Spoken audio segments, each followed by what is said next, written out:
Welcome to another episode of VGN Weekly. Members of the Virtual Grip crew will recap the previous week's races and bring us one-on-one interviews with racers, league owners, and commentators, as well as others from within the sim racing community. Please like and subscribe to the channel and ring that notification bell so you don't miss any of our broadcasts.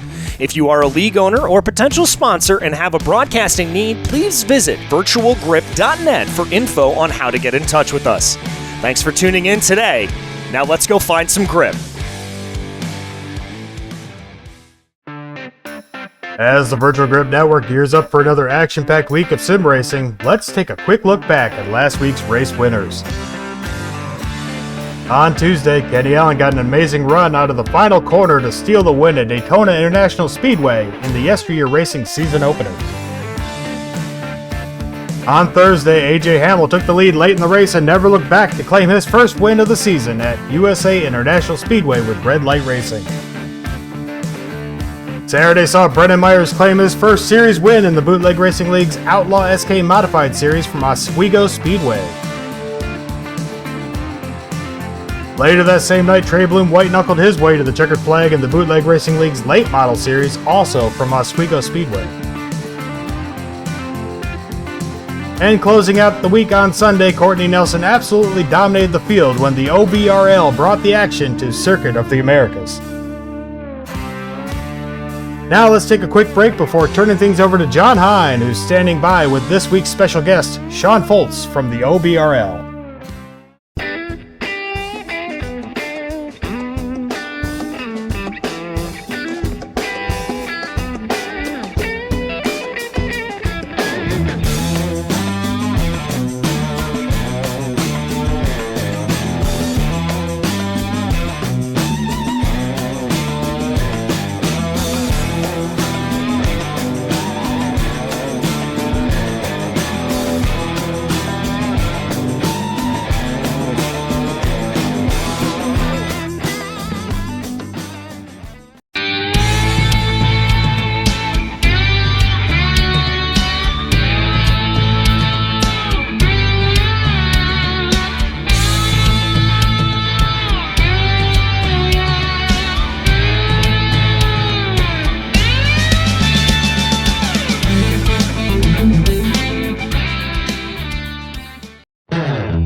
Welcome back to VGN Weekly. I am your host, John Hine. I am joined this week by the OBRL's Sean Foltz. And Sean had his first OBRL Cup race all the way back on December the 4th, 2022.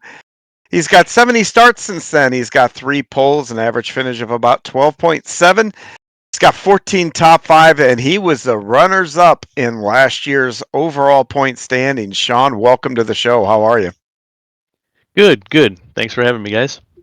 Yeah, good run there last year, and we'll get into your start here in a minute into this season. I think you got some work to do to climb the ladder to get back up there, but I think I you'll do. be able to do it. But first, let's start by, hey, when did you get into racing? When and how did you get into racing?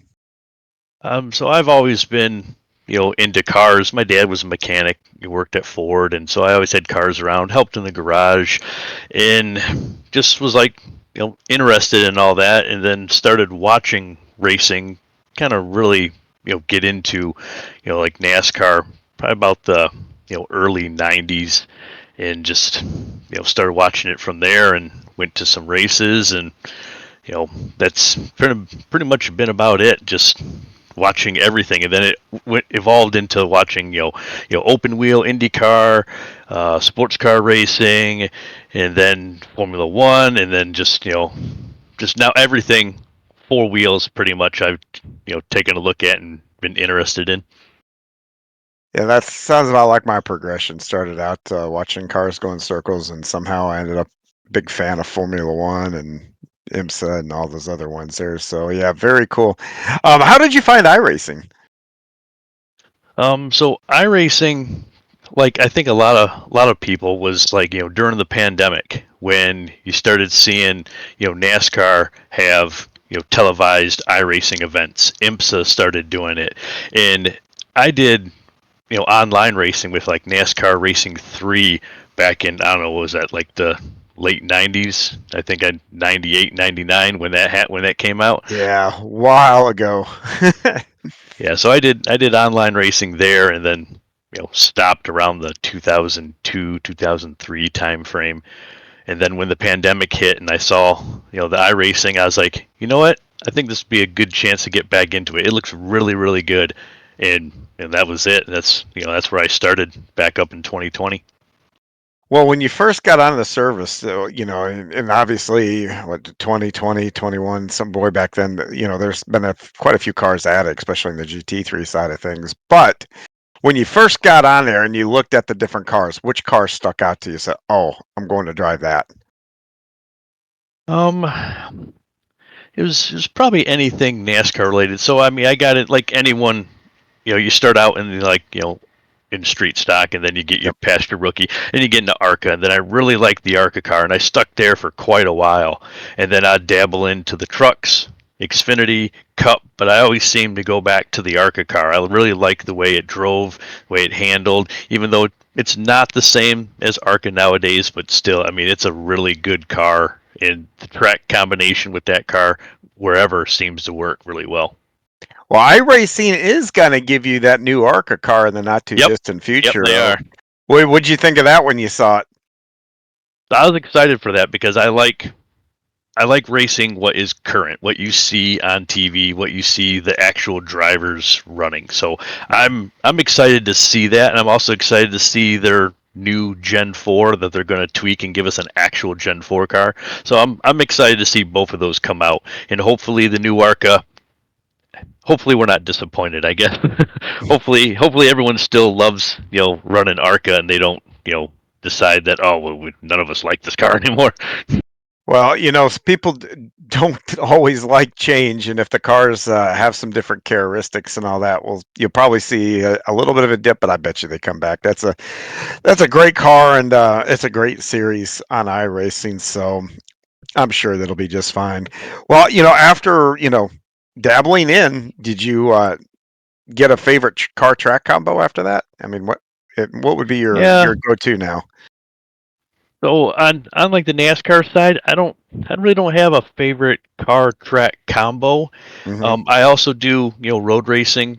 We Yep. run I have a team. We run GT3 cars, and with that would be any GT3 car running at Daytona on the road course. That is like by far my favorite track car combo is any GT car at Daytona. So I got to assume then you probably ran that 24-hour race last month, right? Yes, we did. We've Or ran month? it. Yeah, we ran it the past 3 years now, I think. And last year we finished second. This year we finished either seventh or eighth. So we've done pretty good. I've on this show and even friends, I've said, that's honestly that race is probably the most fun I have in iRacing all year. That's such a cool deal to be able to do that race. Um, well, you're here because you're an OBRL driver, and you've had a lot of success in the OBRL. You were, like I mentioned earlier on the top of the show, you finished second in last year's overall. You guys did a Winter Racing Series where you also brought a top five. But we would probably, I hate to bring it up, but man, you've had a rough start to the season. 49th at Daytona, 39th at Atlanta. Um, Boy, oh boy, what a tough start for your season. Yeah, it is. I mean, when you go to Daytona, it doesn't really matter where you're at on that racetrack. Something can find you. Yes. And in our league, we have a very low DQ point system. So it doesn't take much to get DQ'd from a race. I mean, you have two car contacts, that's 8 points. We have a total of 9. You hit a wall, you go off track, yeah, that's it, you're done. So I mean, it doesn't take a lot there, and I honestly think I did get DQ'd in the Daytona race. I don't recall, but I believe I did get DQ'd just from some car contact there, and it happens. We had a really big field too, which was really awesome to see. I mean, we had we had 50 cars out there, and we had more people that could not get in. So I mean, that's awesome to see that. And yep, and then running Atlanta, yeah, kind of the same deal at Atlanta. I mean, it's the new Atlanta, or the current Atlanta is a plate track now, and it doesn't take much to get into some contact. And I didn't make the smartest move, I think, and that kind of caught me out along with a handful of my other fellow drivers. And yeah, so I'm glad to come to a different racetrack, even though it's Coda, which is still an oddball for us. But I'm glad to get kind of past some of those plate tracks and get into some regular racing, as I would say. Well, Coda, you can control a lot more. I mean, it's really tough to start the first two races of the season on tracks that your finish is probably dictated by more of those around you than you. Because you got to have somebody to push to get the win and all that kind of stuff. I mean, along the way, your decision making makes a difference. But oh yeah, there's so many things, like you said, trouble can find you. There's so many things that can happen, take you out of those two races that you have nothing to do with. And Coda's gonna, for full disclosure, everybody, we record this Sunday morning. They're gonna run Coda tonight. Coda's a different beast, and being this far back in the points, I know it's gotta gnaw at you a little bit, after finding such great success. So, what is going to be your strategy? Are you just going to try to get to victory lane to get into that chase format, or are you just gonna pin your ears back and do what you do? It's going to be just drive clean. Every race I look at trying to get 0 incident points. In some tracks, it's harder to have 0 than others. Obviously, Daytona, Atlanta, like that. But every race I go into thinking, all right, just come out of there, no matter where you finish, with 0 incident points.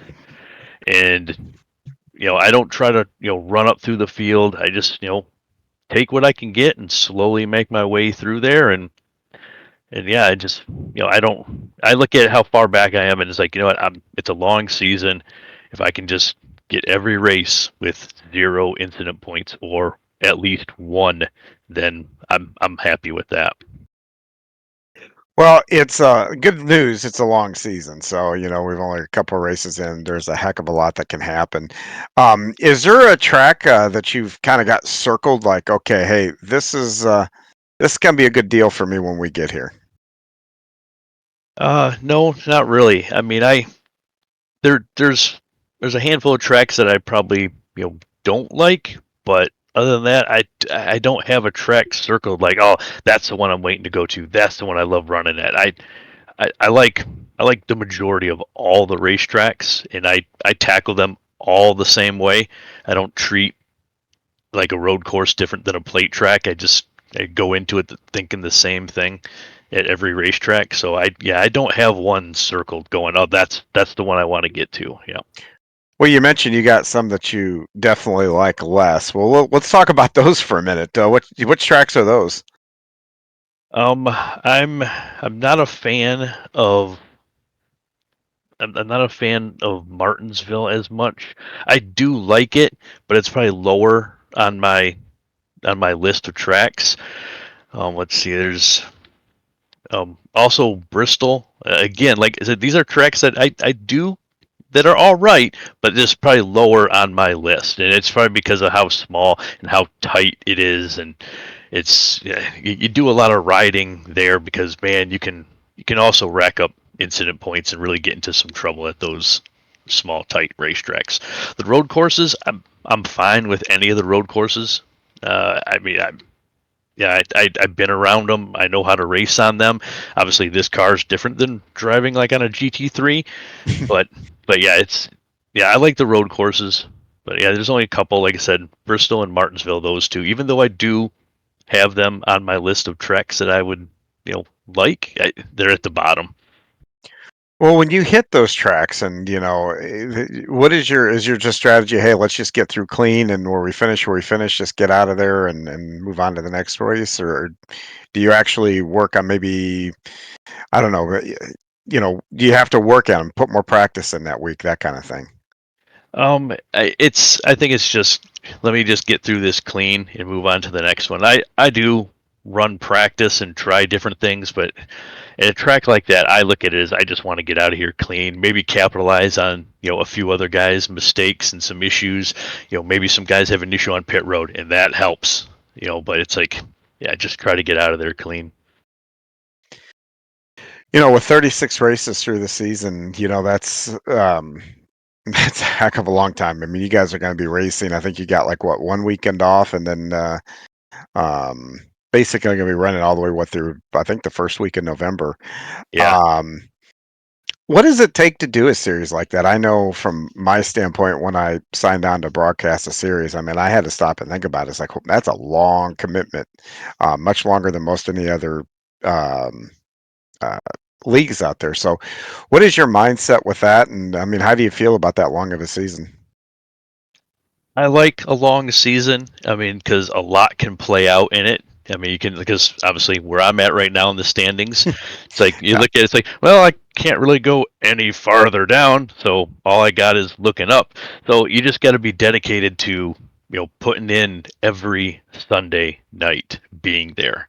Regardless of your finish, you got to be there every Sunday night, because there may be some guys that drop out a handful of races, and if you can come in every night, those are positions you can gain when all you did was just show up. Yeah, the ebbs and flows of the season like that, people, I always am fascinated with different opinions. Some people like short seasons, some people like longer season.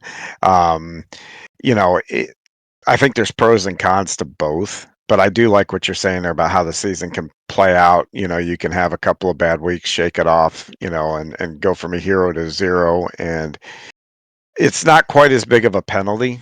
Um, if you got a short season, like you said, the start to your season, if this was a 10, 12-week season, your season, you're running hopefully to get back in the top 10 at this point. Yeah, most definitely. With a shorter season, I think you got to work harder when you're there. And a longer season, yeah, like you mentioned, you can have, some bad races. As long as you have a good section of that to pull yourself up out of a hole. Yeah, like I said, a longer season, you got, really, really nice flow to it throughout. Whereas a short season, you get down in the dumps, you really got to claw and fight your way. Do you think that changes the on-track racing? Because I mean, with short season, you get in the mindset every position counts. So you tend to fight. The longer season, hey, you know what? I'll let this guy go right here, and then maybe I can come back to him. I mean, do you think it changes the on-track product any? Um, I in our league, I don't think it does. Really? I think everyone in our league runs pretty much the same. I mean, there's certain guys that will run you harder than others, but like running in a short season versus a long season, I see a lot of give on both sides of both short and the long season. Now, when you start getting into those final races before the playoffs, then, someone letting you go may not happen.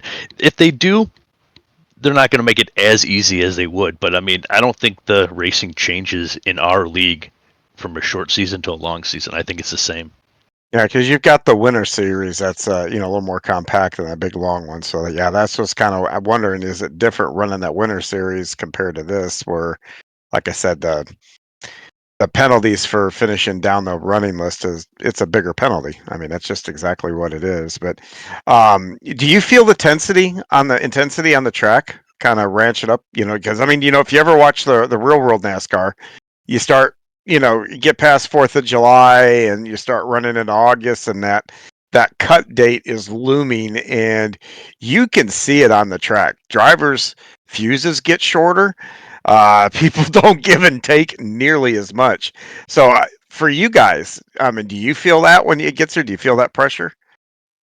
I don't feel that pressure. I look at, hey, I'm having fun. Hmm. Yes, I do want to get, in our long cup series, I do want to get in that top 16. If I'm near that cut line, yeah, I'm gonna race a little bit harder. But as I mentioned before, I don't have the pressure. It's like I want to go out there, have fun. If I don't make it, I'm still going to be racing the next weekend and the next weekend.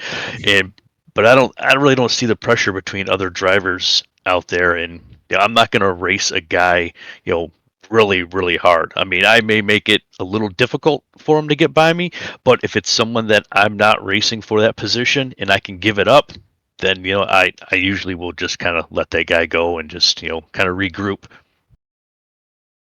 Well, that's really cool insights there. A different mindset for sure, especially for some of us short trackers that run 30, 40, 50 lap features, and every lap counts, and you gotta it's a knife fight every time you get on the track. So very, very cool insight.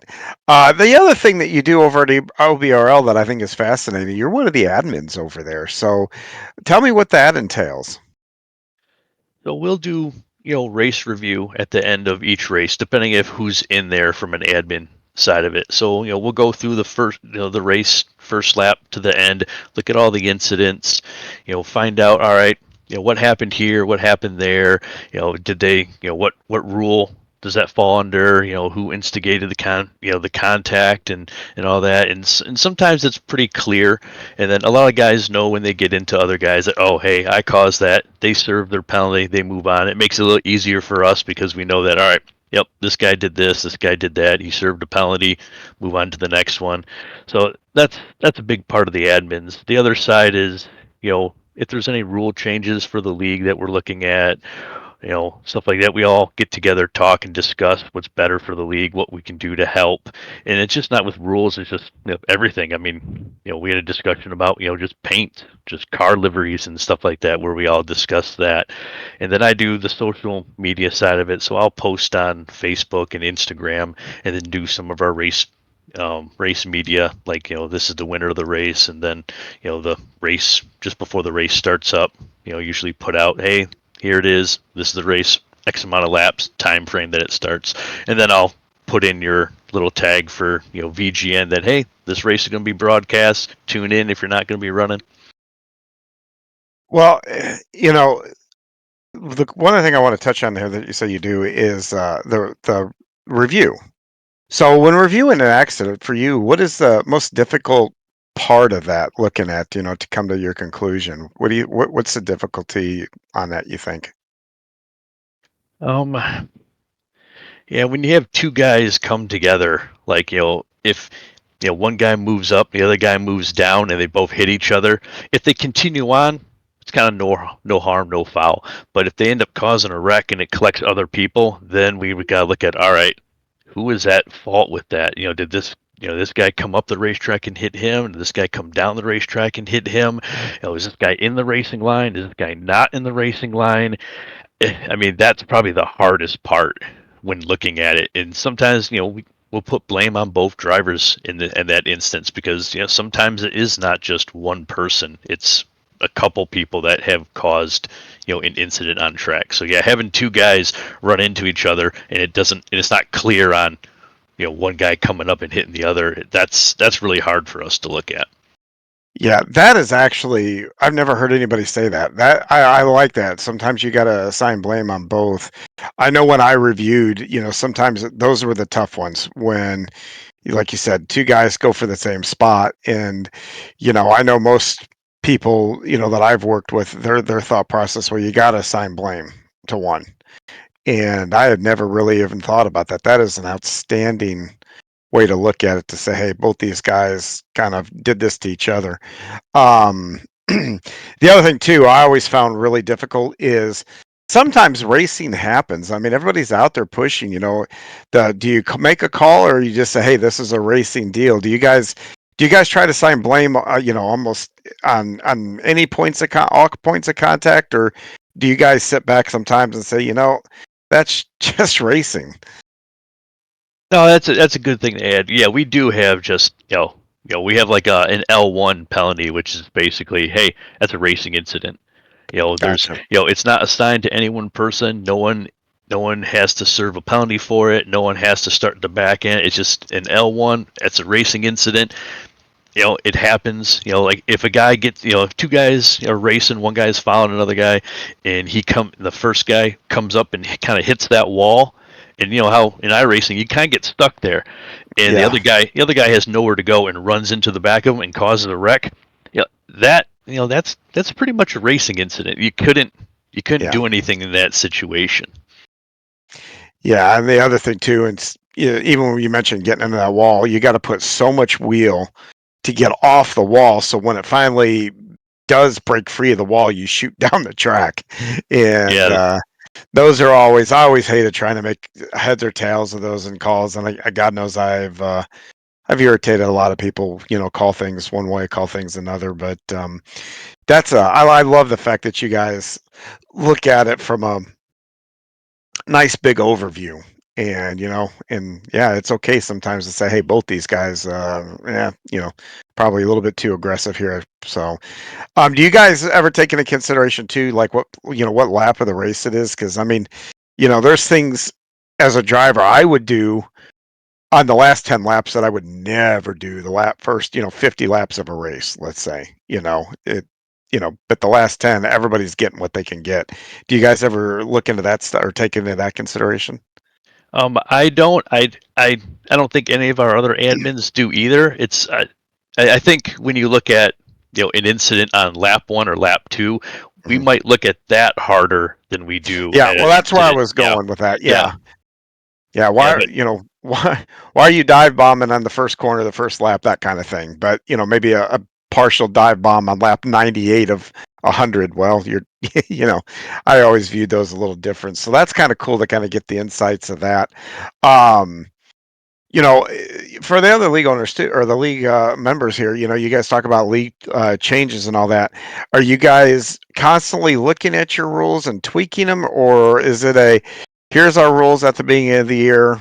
This is what we're going to run for the year. If situations come up, we'll note it, and then we'll talk about the end of the year. Or do you guys make changes, where needed? our rules are pretty fine tuned over the years, even before I got into the league. Mhm. Yeah, we've made some changes since then. But for the most part, I think at the beginning of the year, it's they'll go through and they'll look at all of them, and then if we need to make a tweak somewhere, we will. But we don't. I mean, there hasn't been, to my knowledge, there hasn't been any drastic rule changes. I could be, I could misspeak here for a minute, but I haven't seen anything drastic in the last couple of years. There's been some small little things here and there, Yeah. but it's pretty ironed out, our Well, rules. that's That kind of where I was going. Any really, really big changes of, tweaks every now and again, but here's our package. Because I mean, that's one of the selling points I think of a league is here's what we're gonna do, and we stay true and not start moving things around every week because it's frustrating for competitors when you don't know the rules from week to week and they can Yeah. change and that kind of stuff. So that's kind of what I was asking. I kind of figured that's what you guys did, and anybody watching here, that might be thinking about joining your league, that's one of the things that actually makes a solid league, and you guys do it. So, um, what is from an admin when you have to take the admin hat off to the racer's hat, um, for you personally, and vice versa. When you're discussing rules or whatever over in the off season, stuff like that, do you do it from an admin standpoint, or do you do it from a driver? Do you guys all get together from driver standpoint? I mean, can you touch on that decision making process a little, I'd, if I'd possible? yeah, I'd say it's probably from a driver's, because we don't have admins, like race stewards that just sit back and just watch what's going on. We're all Gotcha. on the racetrack. So anything that we change obviously is going to affect us also. So we look at it as, as a driver standpoint, how would we like having this imposed on ourselves? Does it make sense to have this rule from a driver standpoint? Yeah, if you have an admin hat on and all you did was just race review and just be a race steward, there's some other rules that would make sense. But I don't know. I look at it from a driver standpoint, and I think our rules are pretty well set on a driver standpoint. That hey, this all works pretty good. So I never look at it from a race steward side of it. I'm always like, if I'm behind the wheel, I know what I should be and should not be doing out there on the racetrack. Well, yeah, that's why I was asking. I didn't know if you guys had any just race stewards. That's what they did. So I didn't Yeah, think you no, did, but I wasn't really sure on it. yeah. One of our things is we mentioned in our drivers meeting is that we don't clear any black flags during the race because we don't have anyone out there as a race steward watching this event. So if you get a black flag, it may be warranted, it may not, but I mean, it may be a bummer, but yeah, we don't clear it. We may go back and look and find out that, oh, well, yeah, maybe you passed someone before you entered the pits, or maybe someone passed you before you entered the pits under caution, and that's how Yeah. you got it. But yeah, we You don't, missed we a don't wreck and steer. went down the pit road. Yeah, That exactly. happens a lot in the Cup Series here. Well, that's kind of cool. That's again. I think those are all strengths. I think that's probably what makes you guys. Because I mean, now been fortunate enough to watch a couple of your races, and your guys' on-track product is just absolutely phenomenal. Anybody that loves racing, especially NASCAR stuff, would just have a blast running with you guys. Man, you guys put 50 cars on Daytona and put on a Yeah, show and without a we, lot of yeah, without a lot of crap, cautions, throughout the race.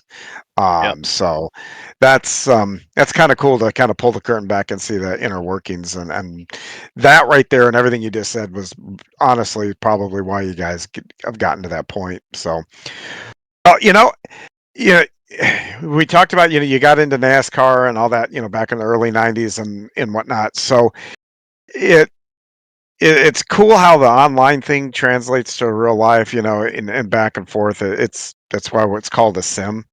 But you have a little bit of real world racing. Tell me a little bit about NASA, not the kind that send the rocket ships up. yeah. So the National Autosport Association, NASA, is an amateur pro amateur racing, kind of like the SCCA has an amateur level to their it's NASA's on right on par with that. And I was part of a car club, Mustang car club, and just going to car shows, having a nice car. And then I started noticing that, oh, they do open track events where basically you can show up with a street car, so to speak, and go out there on the racetrack. So I did that, and then immediately was like, oh, nope, this is for me. So then my quote unquote show car, ended up getting a roll cage in it, taking out passenger seats and all of that, and then started doing open track events, and then was like, all right, I want to actually get into some wheel to wheel racing, and then that's when I joined NASA in, I'd say probably 2003 or 2004, in that time frame, and then just started running my Mustang with that group, and then transitioned to a Porsche after that. Now it's Wow. I know everyone says, oh wow, and I like you to continue to think, oh wow, but it's like a 1988 944. So, So it's not a 911, but it's hey, still a those Porsche. yeah, well, and those cars still get after it. Yeah, they're a balanced, well put together. So I raced 944 spec with NASA for quite a few years, and just had an absolute blast. So I've been to a handful of national championships. Yeah, I'd say mid pack. It's pretty much we'd have maybe 20, 23 cars within our group sometimes at the national level. So I've raced at Coda in real life, which is an absolute blast. It's I was just gonna ask. full track too, full track. It's an absolute blast. I love the racetrack. Absolutely love that. I've got to ask real quick. You mentioned Coda, since everybody's got to be focusing on Coda, watching the Cup guys, the Xfinity guys, you guys here over this particular weekend. So, um, what is it really like driving up to turn one, going up that hill? Because I've never been there, but that hill looks pretty steep. So in the sim now, I don't run VR, but I mean VR may give you a different feel for it. Yeah, But I don't think I run VR, and I don't think it. I okay. don't does it justice. Not from what I've seen on TV. I don't think it gives it justice. So once that car hits like the bottom and you start going up, you are planted in the seat. And as you're running as you come out of the last corner and you look at it, it is super high. It is way up there. And once you get planted in the seat and you're going up it, it's an incredible feeling. You feel like you're being launched. It's so. Is your view? I mean, is your view going up literally of the sky more so than the track? I mean, it's not that extreme, but yeah, you are looking up and you can see the sky. But I mean, you're definitely focusing on the racetrack. Yeah. Down at turn 1, because you can't even really see it. It's up there. You can't see it until you start getting closer, and then it's like, all right, we got to fit 5 wide through this thing. Yeah, and then it's a weird turn because it's a basically a 90-degree angle, basically, and it falls away. Yes, it's a little off camber as you get up to the top. Yep, and running there, so we don't, NASA didn't have as strict limits. Like the limits in the sim are pretty strict, so we are allowed to go off track. And they put some turtles out there, the big old yellow humps, and you want to make sure you don't hit those. So so we're coming up there, and you go 5 wide, and you can run off track. And I mean, I must have been 3 cars deep off the track to the right through that corner. Well, I think one of the other signature things at COTA are those S's, after you get up down the hill and come back down. And so those look like a lot of fun too. I gotta imagine though, from a Porsche or whatever you drove there, that right, left, that's gotta be a lot of fun too. Yes, yep. Flowing through the S's, and you got to make sure if you mess up the first one, you're messed up through the whole sequence going through there. So you get yourself lined up. Hopefully you don't have anyone next to you. Hopefully you're all nose to tail, nice and orderly through there. But yeah, it's a lot of fun. Have you met race car drivers? Nice and orderly? Jeez, you got high expectations. Well, I mean, for NASA and road racing, you get penalized for car contact. Well, so you guys got some really cool. Sure. I was saying, you guys got some really cool cars. You don't want to be tearing them up. So, yep, yeah. When it's your own money, you're kind of, you run a little differently. Yeah, I imagine so. That is really cool. That's a really cool experience. What racing memory when you first watch racing? What was the first memory that you think got you hooked? Like, oh, this is the coolest thing. So I believe I ended up watching a NASCAR race from Michigan Speedway. So I'm from the Detroit, Michigan area. Oh, so, yep. So watching that's where TV, my family's from. Oh, cool. Yeah. So seeing a race on TV and going, oh, that's in my state. That's actually not that far from me. I was like, that's really cool. And then, after watching a handful of races in that year, my dad taking me to the race, standing on top of the roof of his Bronco in the infield, I was like, this is it. Yep, that's it. This is incredible. Yeah, it's near you, but then you get to the track there off Highway 12 in the middle of nowhere, and you realize, well, maybe it's not quite as close, but I get your point. I get your point. Did you guys ever go to any of the other tracks? Like, you got Owasso over there, you got what's the one? You got Toledo, but then there's Flat Rock. Yeah, we got Flat Rock. Yep. Yeah. Do you guys ever go to those? Nope. I've never been to any of those racetracks here in the state of Michigan. MIS has pretty much been it. And, yeah. Are you still in the state of Michigan? Yes. Yep. Still live here. Where are you from? Where are you at? So I live in the city of Westland. It's about, I'd say, 30 minutes just almost due east or a little southeast of Detroit. Yeah, my wife southwest. I'm sorry. My wife was actually a manager at Somerset up there for Marshall Fields back in the day, so that's kind of cool. Oh, okay. I know that area. I know that area pretty well. Well, going to MIS and going down there, what all have you seen down there? Has it just been the NASCAR stuff? But you mentioned you like IndyCar. I never saw an IndyCar racer, but I would think that looks pretty. That's got to be pretty cool. Yep. So I've seen a couple of IndyCar races there during NASCAR weekend when they had the IROC series, IROC races there. But IndyCar there is, I mean, they're flat out and they're doing 220 easily around that racetrack. It's crazy. Yeah, and a few years ago they were doing 230s and 240s around that track, and then I think it was Franchitti like flew down the entire backstretch like in the air. Man, it looked like a plane going down the backstretch. Then they kind of brought that back a little bit. It's a shame they don't go there because yeah, those cars flat out run all over the place there. Did you have a preference which one you like better, the NASCAR side of things or the IndyCar when you watch it, just watching them? Um, I like the Indy cars more at that track just because I mean, everyone's all tight, packed together. When NASCAR comes there, you get strung out at Michigan. I mean, it's a big, wide track, which gives its own level of excitement because there's a lot of strategy that goes on, there. But I really liked watching the Indy cars running at Michigan just because they're in a big pack, basically three wide all the time, all the way around the racetrack. Did you ever get over to Belle Isle or anything like that to watch those cars?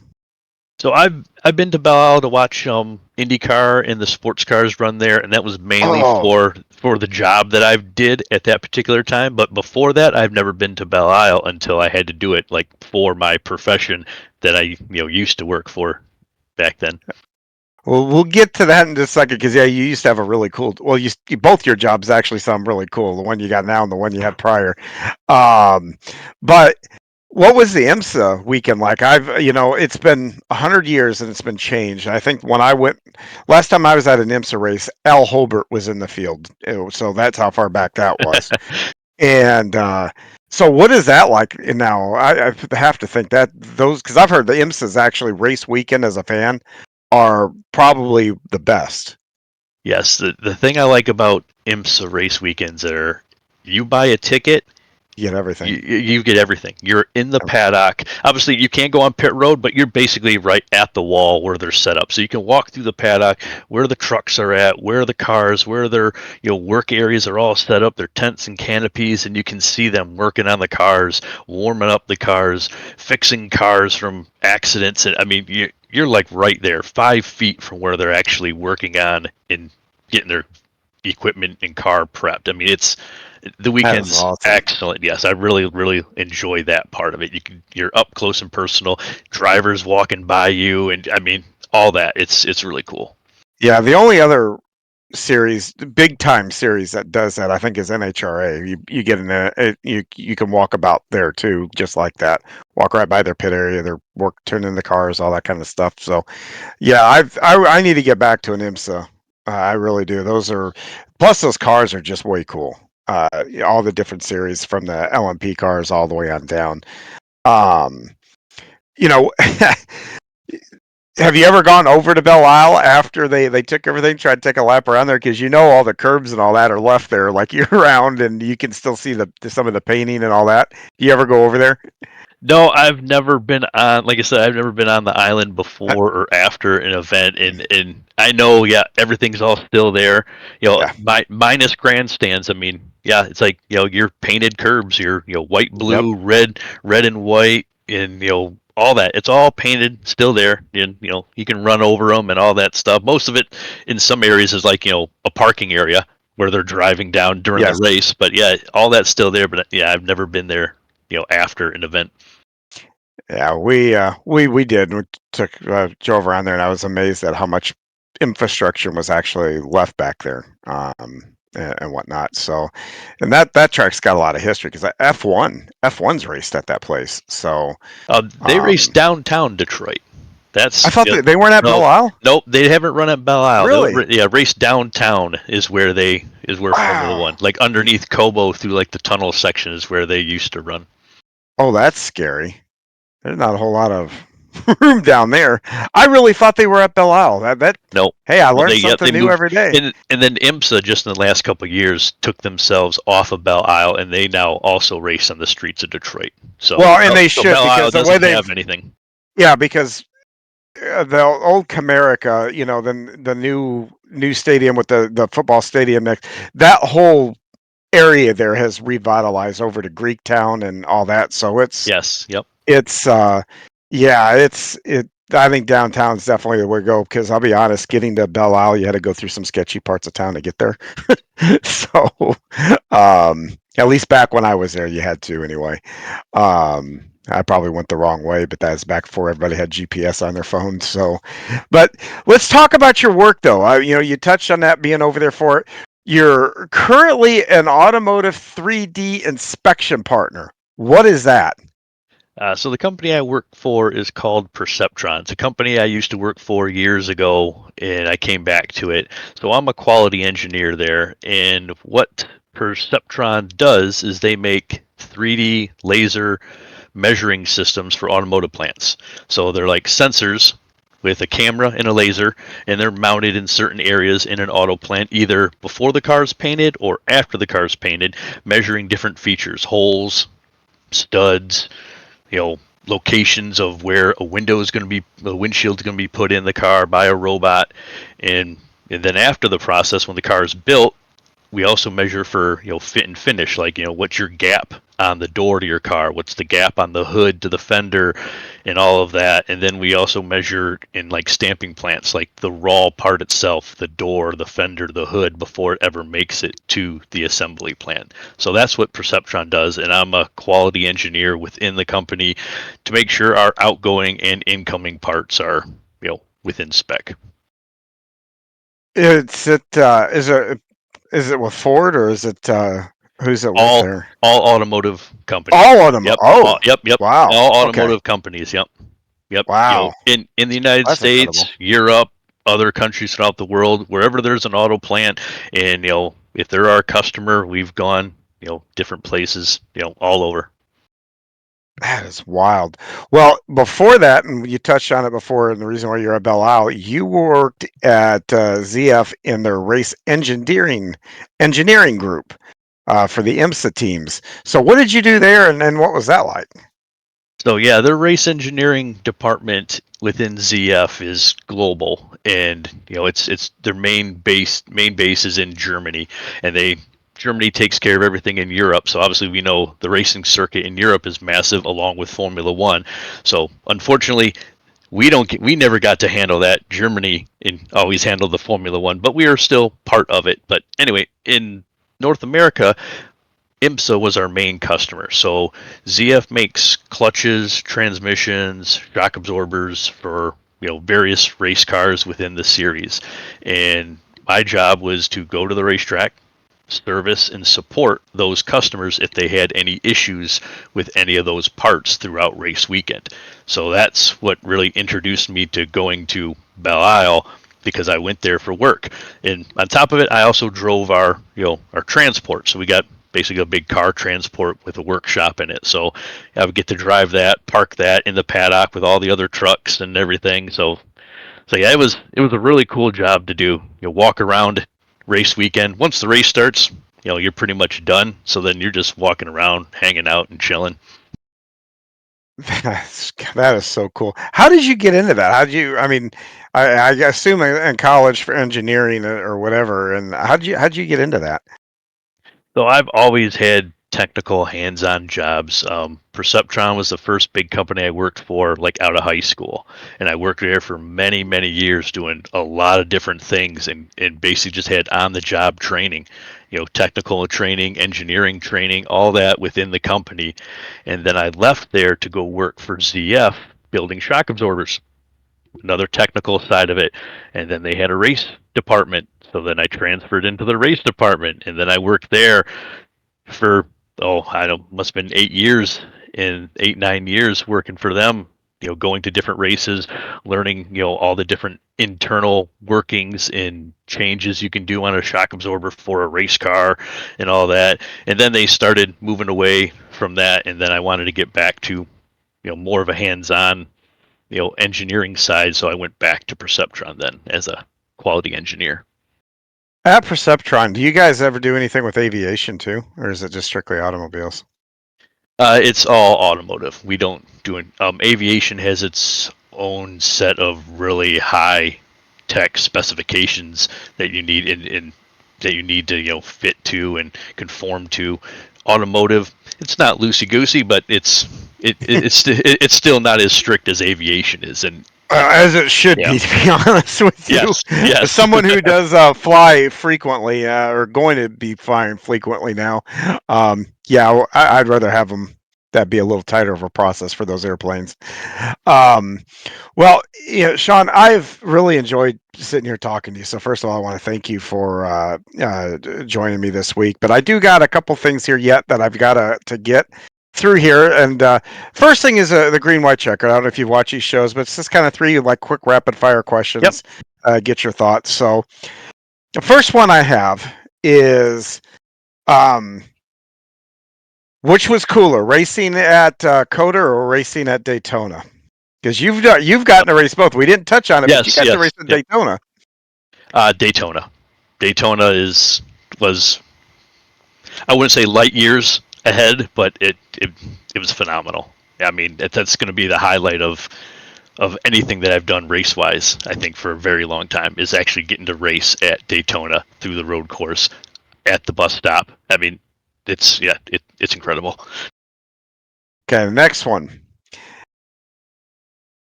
What is would you rather go to if you had to go back and relive a memory? Go watch your first IndyCar race there at MIS, or watching Dale Jr. and Dale Sr. racing for that win in that IROC race?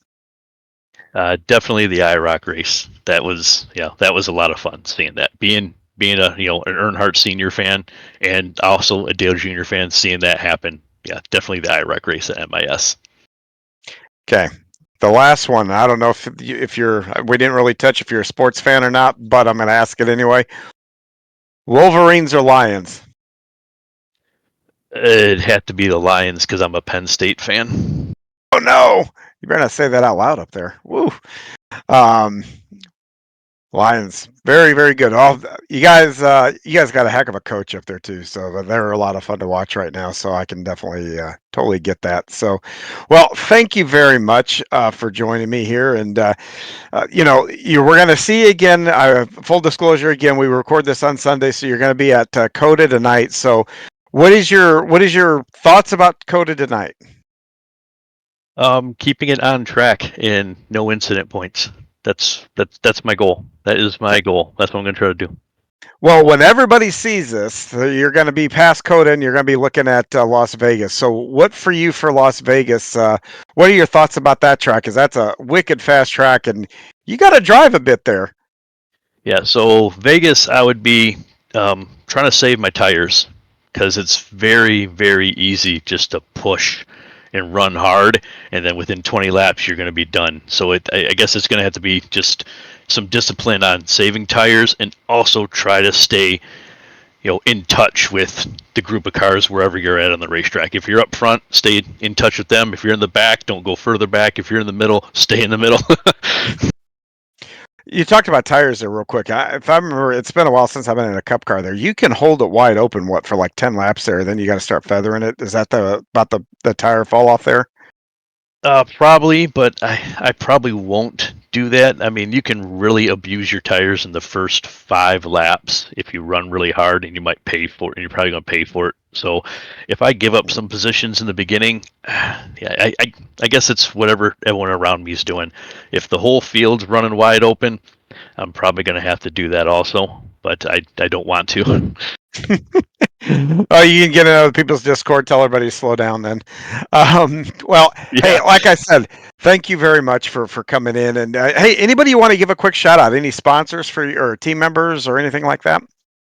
I'll give a shout out to my team, Top Flight Racing. My buddy Bill, been racing with him online for forever, since NASCAR Racing 3 back in the day, and just everyone on the OBRL admins and all the other drivers. It's absolute fantastic league to be part of, and you guys for picking up the broadcasting. You guys do a phenomenal job. Well, thank you. Ryan and Zach are great to work with, and I'll tell you, you guys. And I put it in your guys' Discord the other day.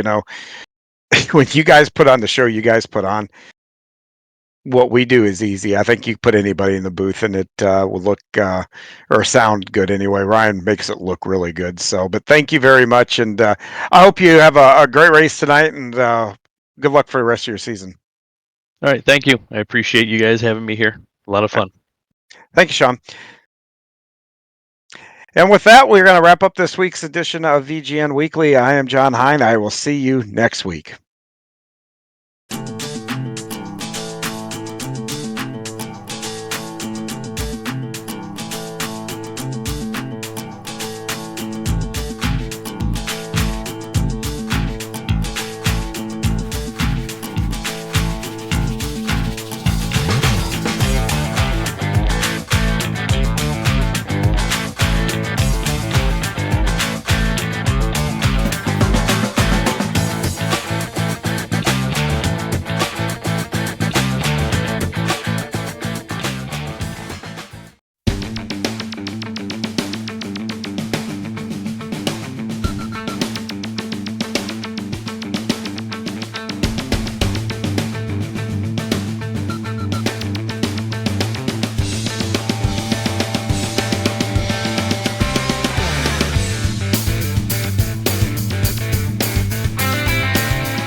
Coming up on VGN, the RLR Skitter Creek SK Modified Series will be live from South Boston Speedway on Thursday, March 6 at 7:55 p.m. The BRL Modifies and Late Models, also from South Boston Speedway, will air on Saturday, March 8 at 7:40 p.m. The OBRL Yesteryear Cup Series goes live at 8 p.m. from Phoenix Raceway on Sunday, March 9th. And catch the next episode of VGN Weekly at 9 a.m. on Tuesday, March 11th. All times are Eastern. You can see our full schedule and more at virtualgrip.net. Thanks for tuning in to this episode of VGN Weekly. Join us next time for race recaps, interviews, and much, much more. Please like and subscribe to the channel and ring that notification bell so you don't miss any of our broadcasts. If you are a league owner or potential sponsor and have a broadcasting need, please visit virtualgrip.net for info on how to get in touch with us. This has been a production of the Virtual Grip Network and the Skitter Creek Motorsports Group.